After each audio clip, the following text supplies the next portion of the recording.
Hey there, Sart here. As you can see, I have hit my rank 1 clear against the Amphibian of Doom, Raxalotl, in our current Clash of Wills event. It kind of took me by surprise, honestly. I put a team together that I kind of had in my head, and I was like, this team should work. I went in there just like, doing some damage tests, making sure I could survive the fight, to finish the fight with all the mods turned on, and ended up damage capping, finishing the fight, getting rank 1 on my first test run. I was very surprised, and I think it's a testament to how squishy this boss is. You've probably seen some other videos of people doing like 4 billion damage on their burst turns, and so yeah, you don't need a whole lot of DPS on this one, which I kind of like. I like not necessarily needing a team full of DPS units. That's one of the reasons why I like Clash of Wills more than DV. Dark Visions is all about just like, slamming in as many DPS units into the team as you can, negating all the damage through evasion, whatnot, and then just, hitting the thing as hard as you can. And, Clash of Wills is a lot more involved, more intricate. You actually have to worry about survival and whatnot. You're not just going to kill the thing in one burst, and I like that about Clash of Wills. That's why I like it so much more than Dark Visions. I do wish this boss was a little bit more challenging with respect to survival. This boss is very non-threatening as long as you have all the bases covered. You'll see this team is never ever in any threat of dying at any point during the fight. Very easy to manage the incoming damage here, and not to say that having a boss like that is a bad thing. I mean, it's great for people that don't want to stress about, their team getting wiped. Personally, I like the challenge of having a boss where there's the potential that even if I'm doing everything right, the boss, just decides it's going to get angry and kill a unit. Not necessarily wiping out the whole team, but like say killing the tank and then you have to recover. I love that challenge and the thrill of the challenge, but to each his own, and I digress here. So let's move on to the fight itself. So we'll go ahead and turn on all the modifiers. That negative 150% elemental resist, that's a big one, and we'll figure out how we adjust for that. The rest of them are pretty standard. The party restoration debuff is actually, I think it's broken or bugged. They did a notice about it, so that's a freebie. Doesn't actually do anything. All right, here's the team that I used to get my rank 1. We've got Maeve as our mag tank. Esther, of course, is our primary DPS. Chizuru is there as our secondary DPS. I initially was going to use Skye because I really like Skye and I love using her in Clash of Wills, but I figured I'd change it up because I think more people probably have Chizuru than Skye, or at least people that have started playing recently. A lot of people went for Chizuru because she was a beloved unit, classic from the early days of FFBE. And I really wanted a chance to use her. She's very easy to use with Esther too because her limit burst chains with Esther, which is great. You don't have to worry about stacking her LB or anything like you do with Skye, so she's a very convenient unit in that respect. And she has some morale fill in her kit, which is also awesome. So I'm using Chizuru here. You could easily slot Skye in there if you don't have Chizuru, or if your Skye is stronger than your Chizuru, if you just have more EX levels or whatnot. Just make sure you give someone like Cressnik or Maeve the Eye of the Dragon materia so that they can chain with Esther on the burst turn. Since Skye's LB is just a 2-hit finisher. And then we've got Reberta. She's going to be providing some side damage to help get us over the cap, but she's really here for the support. A lot of support skills, of course, the Aquan Killer. You notice we don't have any Bird Killer on this team. If you find your damage is suffering, you might want to find a way to fit some Bird Killer in. Easy way to do that would just be to swap Maeve for General Celeste. Celeste has, she's a great mag tank for this fight, plus she has 100% Bird Killer in her kit. So that might be a way to go. If you have Chow, you throw Chow in place of Maeve, and he takes care of all your morale fill for you, so then you can take Cressnik out and put in someone like Bulwark, who's got the 150% Bird Killer. So those are some potential swaps to improve your overall damage. If you find this team, isn't getting the damage that you see here in this demonstration. All right, so let's talk about the team and the gear. All right, Maeve. In her normal form, I geared her for pure damage. She's going to be spending almost the entire fight in her Brave Shift form. I will only use her normal form if we don't hit the damage cap on the first burst. This team normally averages about 2.6 billion. But there's a chance we might roll low and do like a 2.4. But you get 2 shots at it, turn 5 and turn 8, to do your damage cap burst. So if for some reason we don't hit the damage cap on turn 5, I will have Maeve do her LB, which is a defense scaling limit burst with morale scaling as well. We will use her LB to cap the chain, just to add that little bit. Usually it's only like 100 million or something to get over the cap. So I just put a bunch of defense gear, since it scales with defense. Put whatever leftover killers I had. If I was thinking about it, I would craft another Bird Killer Plus from the Archeo Avis trial, but I don't think it's needed. The Power Cut vision card just for bulk. If you don't have it, use Maeve's own card or another card that gives high bulk. Maeve does need to be bulky for this trial to tank the non-elemental, but I've gone way overboard on the bulk here in her Brave Shift form, as you can see here. So this is way more than you'll need. You'll see that Maeve never gets close to dying on this one, so don't stress if you can't hit that high of HP and spirit. Those are the ones that Maeve needs to be concerned about. Here's the gear that I used to get these stats. Nothing too fancy. I didn't go crazy overboard on it. The most important things, however, are the water and earth resist. So after that 150% reduction, you need to make sure that you have these resistances left over.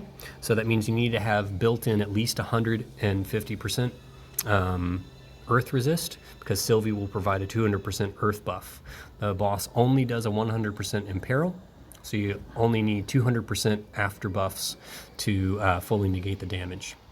With water, Sylvie only does an 80% water buff, so you need to have 270% water resist built in, so that way after the 150% imperil, or sorry, 150% that you get knocked off the top for the modifier, bonus modifier, then you should be left with at least 120%. And then that way, when you get to 100% in peril, the 20% plus Sylvie's 80% gets you 100% to be fully immune. So you want to be fully immune to the elemental damage, so that all you have to worry about is the non-elemental magic damage. And that's pretty much it in her Brave Shift forms. Like I said, she'll spend the whole fight here, except for at the very end, if we need to shift to do a little extra damage at the end. All right, you saw I had Esther started in her Brave Shift form, and here's why. A couple of things. First of all, she's got the Treasured Memorial Ring for that initial 600 morale at the beginning of battle. That was from the anniversary event. Hopefully you have it. A couple of Celestite gear for morale fill, auto casting, and then I gave her Runda's shield. This is important because we're not going to have any form of general mitigation on turn 1, and so we need this Runda start barrier, and this will activate for any tank unit. And Esther is a tank in her Brave Shift form, so it works great. Gives 50% general mit to the party, and that's all we need. Okay. Yeah, and make sure you don't have Esther's TMR or STMR equipped, because you do not want her physical cover to proc. All right. In her regular form, she's just full-on damage here. So, Magisters, you need at least 1 Magister's gear for the chain cap. I gave her Ruler's Crown, and then, yeah, just killers, wear as much killers as you can. Ruler of Sea and Sky Plus is very good because it gives 75% to both. Her own vision card. And then, so that gets us 250% to Avian and Aquatic with 350% LB damage boost. So that's perfect. All right, that's all we need for Esther. Sylvie is going to be our provoke unit. Okay, you don't want Maeve provoking on this one, so we'll never use Maeve's provoke skill. And so we're going to have Sylvie doing all the provoking. That's why she's wearing the Dancer's Diadem. That gives 100% passive provoke. You see I put 2 Blizzard Orbs in there. that's totally overkill. You do not need 2 Blizzard Orbs, so if you don't have them, don't worry about it. If you don't have like the Dancer's Diadem, put a Moogle Charm in there and some other gear to get, she just needs to be passive provoke with fairly high HP and defense so that she can tank those single target physical attacks. That's all she really needs. But I figured, if she's going to be taking hits, might as well have her do some counters while we're at it. But yeah, if you don't have them, no sweat. Same gear in both forms. Nothing too crazy. You just want high defense and HP and 100% provoke. Cressnik is in his typical Clash of Wills stuff. Nothing really changes from previous builds. So Conductor's Batons, you need Equip Instrument and Dual Wield to do that. That's for auto casting. That just helps with morale fill. Same with the Galbana Lilies. You don't need Philosopher's Stone Seeker on this one. If you don't have it, I know it's limited, just throw in like Phoenix Synergy or something for an auto cast there. In his Brave Shift form, the only difference is I put Obsidian Bracer. He will start in Brave Shift, so you need Obsidian Bracer there to do the breaks, because this is the only form of Spirit Break we're going to have for the first burst on turn 5. You notice we don't have any proper breakers on the team, and that's all right. We'll still get it done without them. But we do need this for that Spirit Break on turn 5. All right. We'll use Sylvie for the Spirit Break on turn 8. All right. Otherwise, gear is pretty irrelevant here. Chizuru in normal form doesn't need anything special. I just gave her 2 rings, one Magisters for the chain cap, and one, the other one can be whatever you want. That's just for morale fill. If you wanted to, you could actually craft the ring. I can't remember which one. I think it's the Nomad's ring. It's the green one. That's all I remember. But it actually has 50% killers to avian and aquatic. And so if you needed that extra bit of damage, you could craft that ring that has the killers for this trial. That could be very helpful. Yeah, nothing else really needed. I put Calamity Border on here for morale fill, but she actually doesn't end up needing to use it. In her Brave Shift form, full on damage. Sigurbrynja is there for, that's the free gear you get, but it has that nice 50% LB damage on it. And then, yeah, just killers here. I think she's at 250% on avian and aquatic. So yeah, so if you had that other ring that had the killers on it, that would honestly be a better slot here if you wanted to craft it. That would get you capped on killers here for Chizuru. You notice she also only has 250 LB damage, so if you have better gear that can get her up to full cap on everything, more power to you on that. All right, Reberta, you notice I started her in her Brave Shift form as well, and that is for this. The enhanced rod from the Morgana trial and the new trial in the Chamber of the Vengeful. That gives you 1500 morale to start the battle, which is nice. It's a nice little head start. You do need the enhanced version for that, so hopefully you've acquired that. We've had a few weeks now to tackle that one. Hopefully you've picked that one up. You do have to give her honorable rod arts just to equip that rod. Then in her regular form, we're just going full on damage. As much mag as you can stuff in there, and then the killers. She hits Aquan pretty easily, so you don't need much to cap off her Aquan. And then, yeah, so she's 250 Avian, 300 Aquan. And then I just gave her this card for the extra static mag. You can give, if you have a better card, if you have like Hero Dies card, you can throw it in there to let her do a little bit extra damage. All right, so this is the team. Let's see how we get it done. Hopefully I actually hit the damage cap on this one. There is a chance I might roll low. Surely I won't roll low on both bursts though. So the nice thing about this is you get 2 shots at it to do your damage cap burst. All right, let's get in there, see how we do this.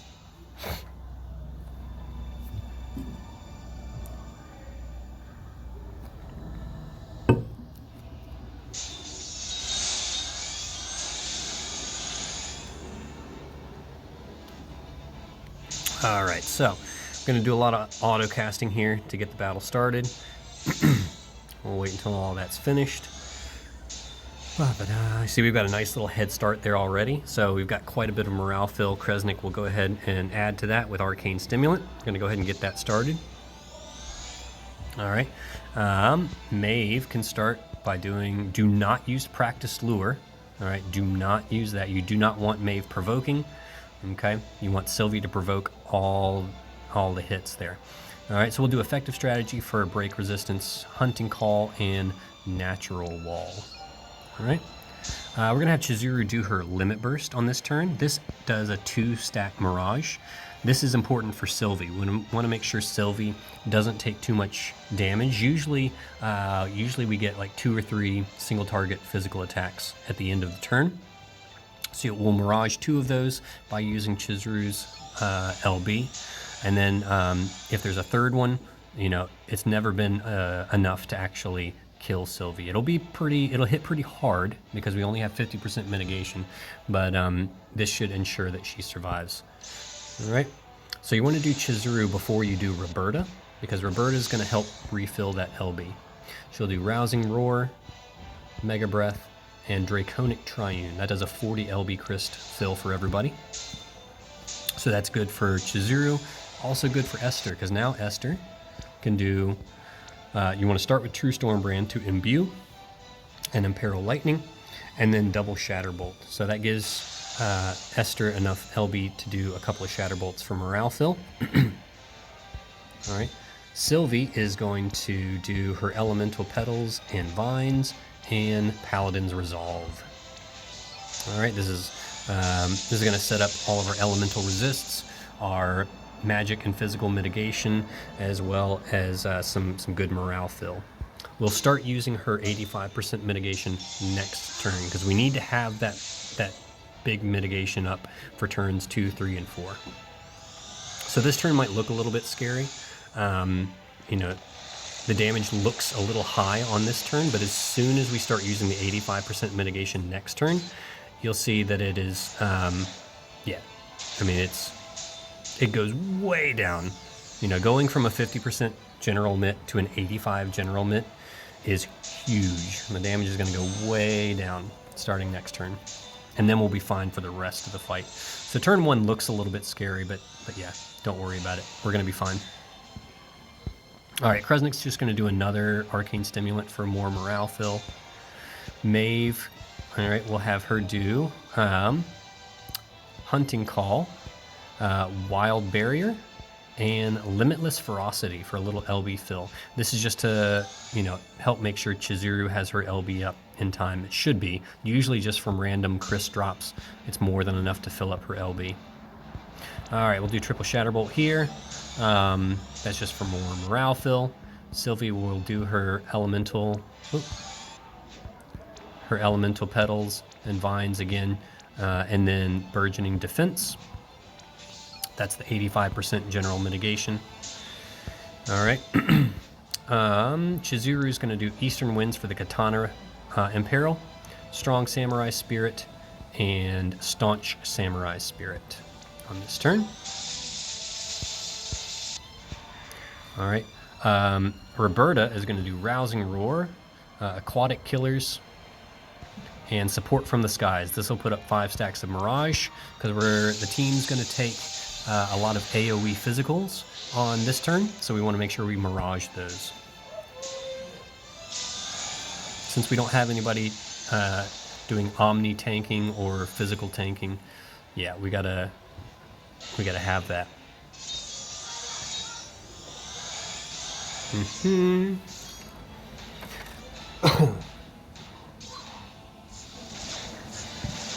All right, so there you go. Yeah, damage much lower now that we have the 85% mitigation on. Yeah, no one's ever going to come anywhere close to death after the first turn. All right, so this turn we're going to shift Reberta. All right, we will have her do her Rousing Roar. We'll also do Dragoon's Aim for the Spear Imperil, Emissary of Demise. This is also going to boost the modifier on her Mystic Breath skills for a little extra damage. All right, Chizuru is going to shift. All right, and now she's going to start using Dedicated Samurai Slash. This has a 500 morale fill with 100 for every physical attacker. I don't know if the other ones actually have that as well. I think that's the only one that has the morale fill on it. I'm just going to double check. Yeah, so that's the only one that has the morale fill on it, so we're going to use this for the next 2 turns until we're ready for our burst. All right, Esther is going to shift. Oh, can't forget, we got to have Sylvie shift to fill up Esther's LB. All right, so she's going to do I've Got Your Back on Esther to fill up her LB. We're going to start the lightning ramp this turn so that it's up to 100% on turn 5, and then just some morale fill here. All right, you'll notice that that LB fill skill from Paladin Sylvie also does a 1200 morale fill. Very nice. All right, Esther will do her LB to set up the LB field. Okay. Chizuru will do her dedicated Samurai Slash. Cressnik is going to, this turn he's going to do Arcane Antioxidant. That's going to set up our auto-casting elemental buffs, which helps with morale as well. Let's see, Maeve can just do, so let's see. Yeah, Chizuru's got her LB filled, so we don't necessarily need to do Limitless Ferocity, so we can just do Effective Strategy, Hunting Call, Natural Wall. If Chizuru's LB is not full by this point, just have her do a little bit more LB fill. Have Maeve do that LB fill skill here. All right, so we took a little bit of AoE physical there, but it's harmless. Okay, doesn't even eat through the barriers, as you can see, so we don't have to worry about that.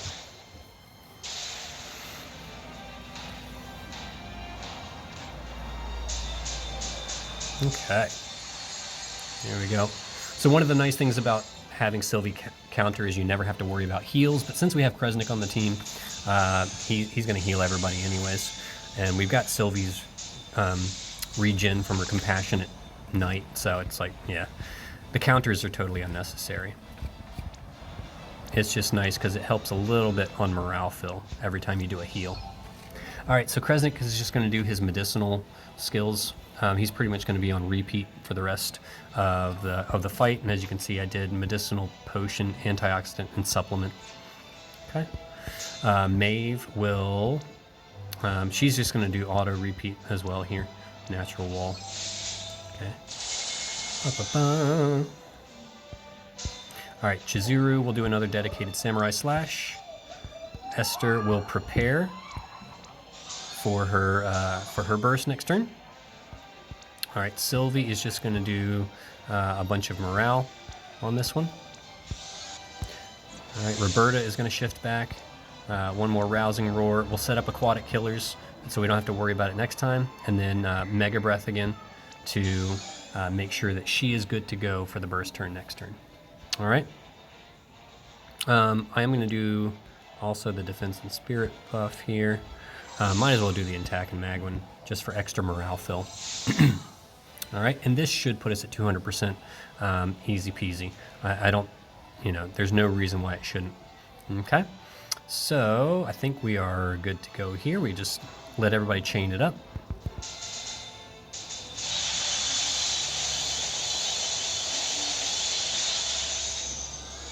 And that should put us at 200%, no problem. If you find that you're not hitting 200% morale by now, like I said, you have another shot at doing your burst turn on turn 8. So by turn 8, you should definitely be able to hit 200% morale with this team.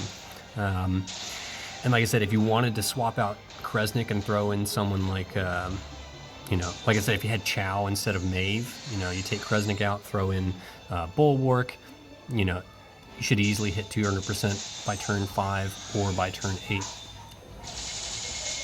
All right, so we're ready for our first burst. First thing we're going to do, Sylvie's going to do her LB to buff everybody.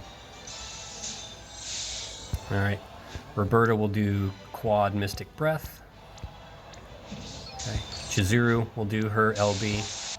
Esther will do her LB. All right, and we all should be nice and buffed. Yep, looking good. No breaks of any kind. All of our buffs are in place. Good to go. Yep, looking good. Okay, we should be ready to rock and roll here. Maeve and Cressnik can just spectate. They're not going to do anything. All right, so we'll let Reberta start the chain and build it up. Make sure we've hit the cap before we send Chizuru and Esther.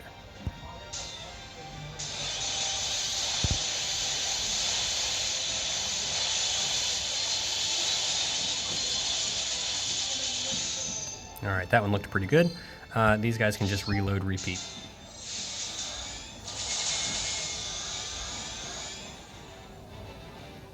Yeah, 2.8. Okay. Yeah, nice. That looks good. All right. So now we don't have to sweat it on turn 8. You know, we just have to make sure we kill it on turn 8, and that shouldn't be a problem. So easy peasy from here on out. I will pretend like we didn't hit the cap, and I'll still have Maeve do her LB on turn 8 to add that little bit of extra damage. All right, so Sylvie, now we need to start ramping up lightning again. All right, so she'll do her lightning ramp. We'll go ahead and do Paladin's defense and Paladin's offense. That's going to do breaks. It's also going to do Mirage for the team. Okay, so we'll start that. All right, Reberta is going to do her LB. This is going to reapply the Spear Imperil, as well as give Chizuru a slightly bigger LB buff. All right, Chizuru can just do, yeah, I think on this turn we'll do Eastern Winds to make sure the Katana Imperil's still there. Focus Body for a higher physical reduction, and Focus Spirit for higher mag mitigation. All right, Esther's going to shift back. All right, to this form, we're going to re-imbue True Stormbrand, and then we're going to do Storm Guardian, and then Shatterbolt. Okay, because we got to hit it with lightning on this turn to make sure that the buffs go away on turn 8. The Storm Guardian's there for the 75% general mitigation for the team for the next 2 turns, which will get us through to the kill turn. All right, Maeve is going to do Hunting Call, Natural Wall, and we'll actually do Gifted Swing to go ahead and set up the Hammer Imperil for when she does her LB on turn 8. Cressnik can reload and repeat.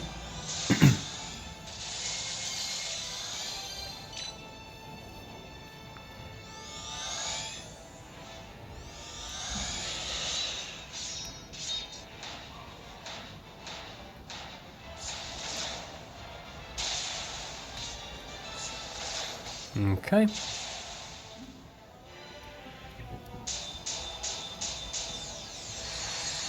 Very nice. All right. So yeah, we're going to finish this one out nice and easy. All right. So I'm just going to reload, repeat Maeve and Cressnik here. All right, Reberta is going to Aquatic, Mega, Draconic Triune to make sure Chizuru's ready for next turn. Chizuru can do Eastern Wind, Strong Samurai, Staunch Samurai. Esther will shift back, prep for her burst. And then Sylvie, she's going to shift back, make sure we have our buffs in place. Elemental Petals, Vines, Compassion, or Paladin's Resolve.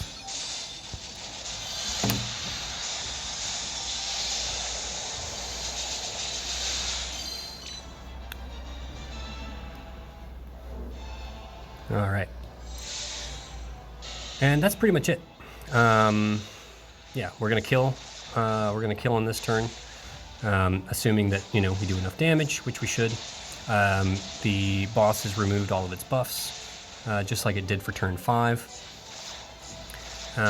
No one's ever in any danger of death, so yeah, pretty clean and easy clear here. And yeah, there's lots of room for improvement on this team. I didn't go all out. Definitely, could have squeezed in some more killers in different places. So if your team's not quite doing it, there's definitely room for an improvement. So see, the buffs are all gone. All right, we have our Imperil again. So we're gonna kill it for sure. So you don't have to worry about Maeve tanking anymore. So like I said, if you didn't hit the cap on your first burst, we're gonna have Maeve hopefully contribute enough to push that cap. So everyone's going to get ready for their LBs. Sylvie's going to shift, do her LB. All right, Esther does her LB. Reberta is going to quad Mystic Breath, and Cressnik just gets to watch.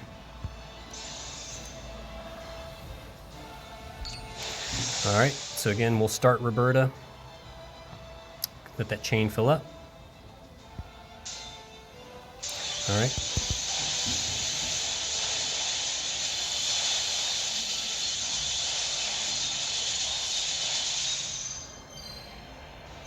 And there you go. That's how you kill a Raxalotl. Yeah, still hit the cap. That one was a little bit closer actually, but yeah. Still hit the cap. No worries. And like I said, room for improvement. And yeah, that's how I got it done. You know, that's a much cleaner, more optimized clear than the first one I did. The first one was very, very messy, but yeah, I've cleaned it up quite a bit to get that one optimized for you guys. And here's the damage spread. Yeah, Maeve does like 70 million. So that's really just to, you know, give you that extra bit of oomph. Esther and Chizuru carrying it. Reberta definitely adding a bit of chip damage though. All right, I'll put together a turn chart for you guys and post that in the comments below. As soon as I get it done and I make sure it looks good and is correct, I will post that in the comments below. So look for that, you know, later on today after I've uploaded this video. But otherwise, I hope this was helpful for you guys, and thank you for watching and for supporting me. And stay tuned.